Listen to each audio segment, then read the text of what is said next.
ఇక్కడ చాలా డైలీ మనం అబ్జర్వ్ చేసుకుంటే చాలా వెహికల్స్ అనేవి మూవ్ అవుతూ ఉంటాయి అనమాట. Hi hello moments. చాలా మంది నన్ను పెదపారపూడి నుంచి వెంట్రపగడ వరకు రోడ్డు అసలు బాగాలేదు, ఆ రోడ్డు గురించి ఒక వీడియో చేయబ్రో అని అడిగారు. కానీ రోడ్ల గురించి మనకెందుకులే అని చెప్పి నేను చాలా టేక్ ఇట్ ఈజీగా అయితే తీసుకున్నాను.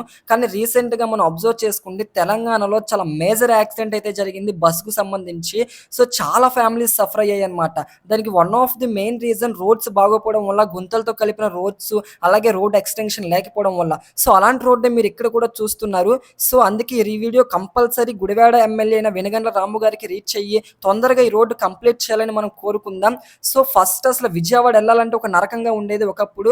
సో పర్లేదు రోడ్డు స్టార్ట్ చేశారు వేయడం అనుకునే లోపలే పెదపారపూడి నుంచి వెంట్రపగడ వరకు రోడ్డు అనేది ఆపేశారనమాట. మళ్ళీ వేయడం అనేది చాలా దారుణమైన సిచ్యువేషన్స్ ఇక్కడ మనకు కనబడుతున్నాయి.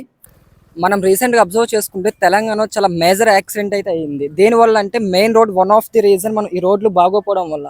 ఇక్కడ మనం అబ్జర్వ్ చేసుకుంటే పెద్దపారపూడి నుంచి వెంట్రప్రగడ వరకు రోడ్డు అంతా ఇలాగే ఉందన్నమాట. ఎటు చూసుకున్నా సరే మనకు అంతా గుంతలే కనబడతాయి. మొత్తం అటు సైడ్ కానీ మనం అక్కడ పెద్దపారపూడి ఎండింగ్ నుంచి వెంట్రప్రగడ వరకు రోడ్డు అంతా ఇలాగే ఉండిద్ది.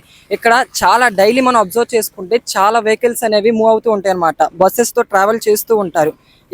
ప్రతిరోజు మనం ట్రావెలింగ్ అబ్జర్వ్ చేసుకుంటే అలా ట్రావెలింగ్స్ అనేవి జరుగుతూ ఉంటాయి. మనం డైలీ చూసుకుంటే ఎన్నో ఫ్యామిలీస్ ఇలా జర్నీ చేస్తూ ఉంటాయి. సో ఈ జర్నీలో ఎంతో మంది ఫ్యామిలీస్ అనేవి చాలా రిస్క్ తో కూడుకున్న వ్యవహారం. సో ఇప్పటికైనా అధికారులు మనం అబ్జర్వ్ చేసుకుంటే పెదపారపూడి నుంచి వెంట్రప్రగడ వరకు రోడ్ అనేది పర్ఫెక్ట్గా వేయాలని చెప్పి మనం కోరుకుందాం.